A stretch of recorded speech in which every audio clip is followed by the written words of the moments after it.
Well, seeing as though it's a balmy, a scorching 40 degrees outside in New Hampshire right now, for a New Hampshire winter, that might as well be 85 degrees, and it's not snowing.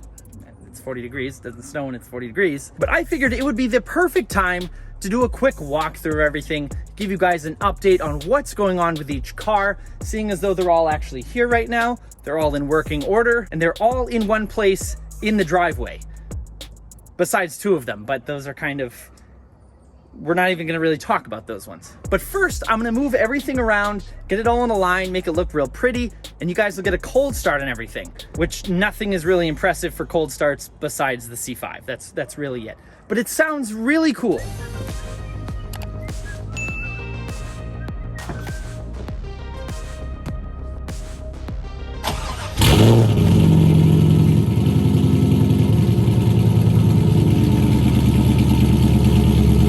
Well, I'm an idiot. I probably should have started the Vette last, because now you're not even gonna be able to hear the rest of the stuff running. You're not even gonna know they're on. Idiot.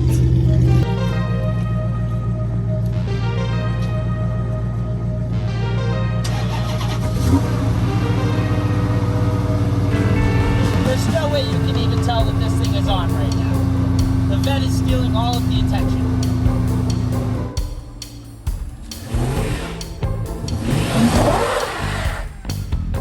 I then had to explain to my mom how all the things in the charger worked, so she could drive it as I attempted to push it.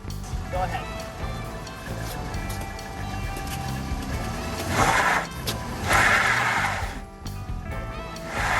I'll tell you when. They're spinning, yeah, because it's stuck in the plate. Very good, Mom. Yes, the rear tires are spinning.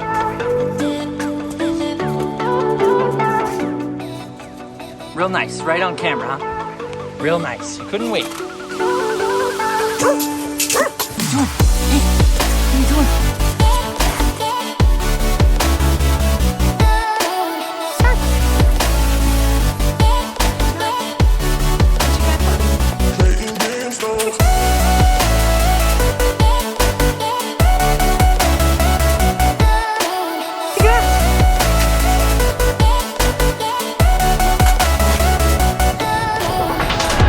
Boy, I really can't catch a break with this weather.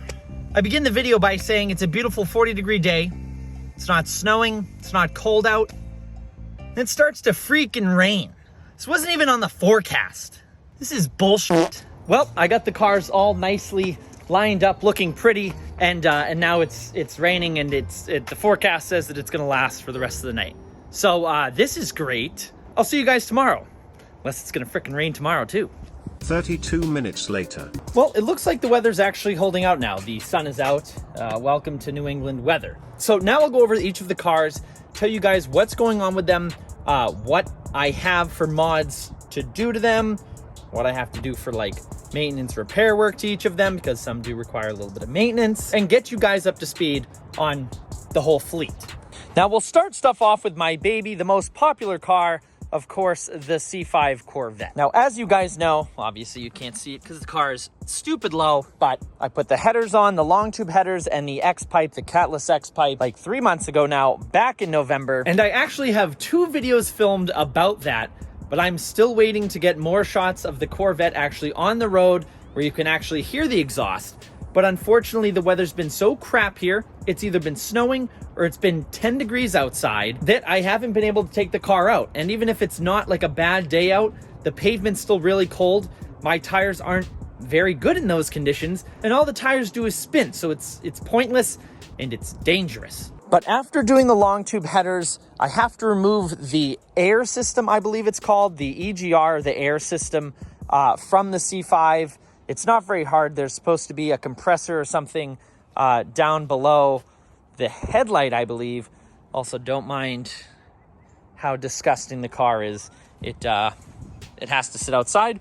I don't get a garage spot. And once I remove the EGR or air system, whatever it's actually called, then I have to put the car on the dyno and get it tuned again. Because the car now has a catless X-pipe on it, I have to get it retuned. I already got it once tuned around this time last year, actually, when I just had the cold air intake, or the ram air intake rather, and the the SLP loudmouth system. I still have the SLP loudmouth system on there, but now that I have long tubes and a catless X pipe, I need to get the car retuned, and especially to get rid of the check engine light that I have associated with having no cats. And I'm excited to see the power increase from the long tube headers and catless X pipe, and I don't have mufflers either. So we're gonna see what a C5 makes with absolutely zero restrictions in the exhaust, which I'm very excited for. Next up, we have the newest edition, which is not new at all. I've had it for like 2 years, but it's actually the first time that I'm driving it on the street and beginning to do stuff with it. And if you missed any of the backstory with the Charger,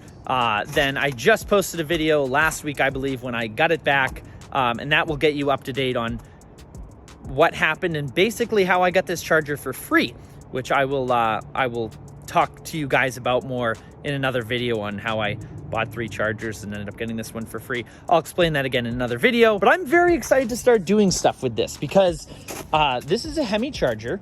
It, of course, is an ex-New Hampshire State Police car, but I love this thing.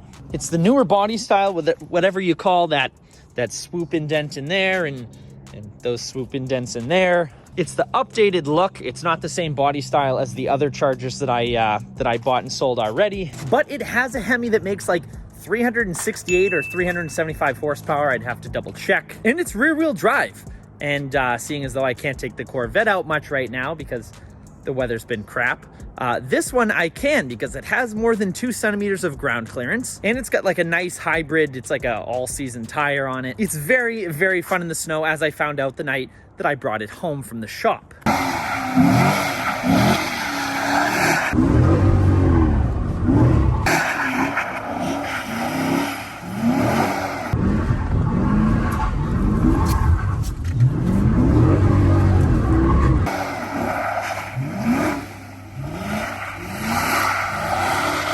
Now, as for what I have to do next to this thing, it's really just clean it up. It sat outside, out in the backyard for like 8 months or so, so it's in pretty rough shape. Got to clean up the paint. The paint is definitely not perfect, as I'm sure you guys can see here. It actually doesn't look that bad because it's wet, but you can see right there. It's definitely not the prettiest, but I honestly do not care. The interior's gonna need to be cleaned up. I have some parts that I still have to reinstall.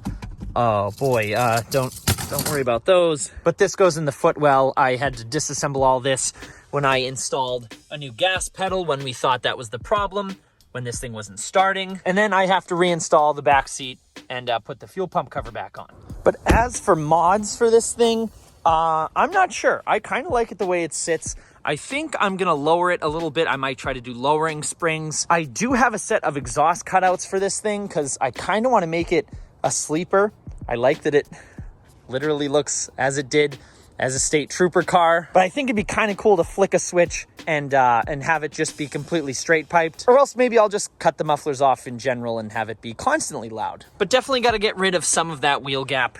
It does sit a little tall, and it looks like a freaking monster truck when next to the Vette. It's giant. As for other mods, I do have something for the taillights to give it a more updated look and make it look like the current generation Charger taillights, which I'm absolutely in love with. Don't get me wrong, I like this style. I like that the outer ring is all illuminated, but I hate that the reverse lights are just kind of like sticking out at you. I don't really like that part, but I need the weather to warm up just a little bit before I can put those on. But for now, the Charger is gonna really be my like winter beater. I'm not gonna beat on it that much, that's a lie. I'm gonna really just take it out in snowstorms, drift it around, make some snow content, because I mean, I can make snow content with the Jeep, but I'd kind of just be going out by myself now. My brother doesn't have his Jeep anymore. It's more fun off-roading in the summer anyways when there's mud. And speaking of the Jeep, there's really not a whole lot to talk about with this one. It's just, it's all reliable. I've just been putting the miles on it, especially in the winter here. It's an absolute beast. It's done incredible. It does everything I could possibly ask it to do, besides going over 55 miles an hour on the highway. I pretty much did all the work to this thing last springtime. If you guys saw that entire build series, I spent 3 months basically every single day out in the garage doing something to this thing. I replaced all sorts of stuff on it, new tires, new tire carrier, all new brakes, changed every fluid in it. And that was all in preparation to bring it to Martha's Vineyard. It drove 2.5 hours, the longest it's ever driven straight at one time in my ownership of it. And it did great. I'll include some footage when I do another Jeep video, because I kind of have a little update on the other Jeep that I bought. I don't know if you guys remember that. I bought it and then it just disappeared. So I'll include some cool footage of it off-roading and stuff in that video. But yeah, this thing's just staying as it is, all reliable. It's a winter beast. In the spring, there are a few other maintenance things that I have to do to it, but we'll worry about that in the spring. For now, it's just does what I ask it to do. It's great. And of course, we can't forget the good old GTI. I still have it, yep. And I don't really do much with it at all. I drive it every once in a while. It's a nice little commuter car. Should be good on gas, but it's not really. And I'm not entirely sure if I'm gonna do anything else to this thing. I put on the APR cold air intake, I believe it was, last summer, or 2 summers ago at this point.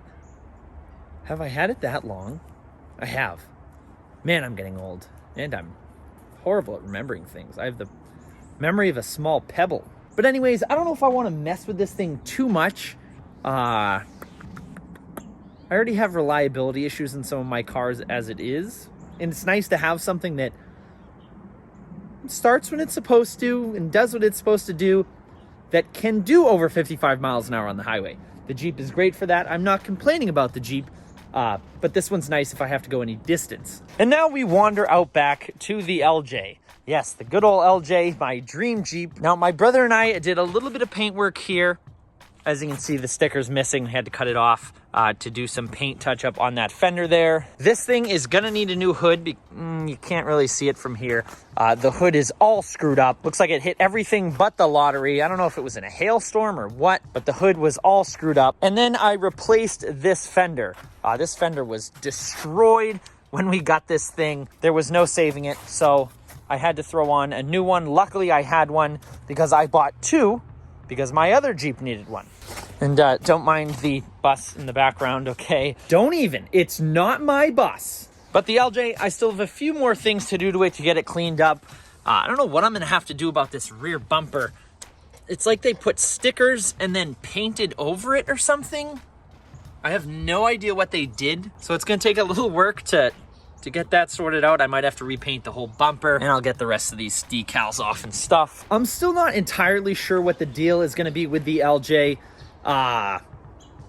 You know, winter stinks to work on stuff anyways, because I don't have a garage to work in. So unfortunately, throughout the winter, some of the stuff just sits for a little while.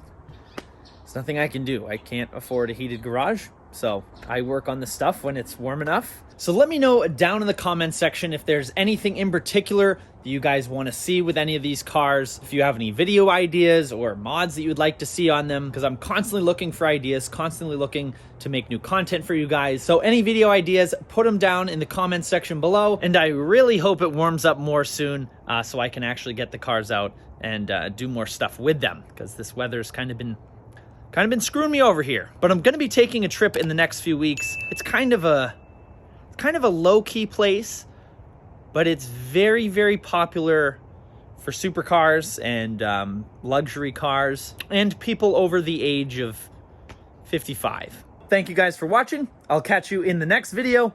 Happy motoring.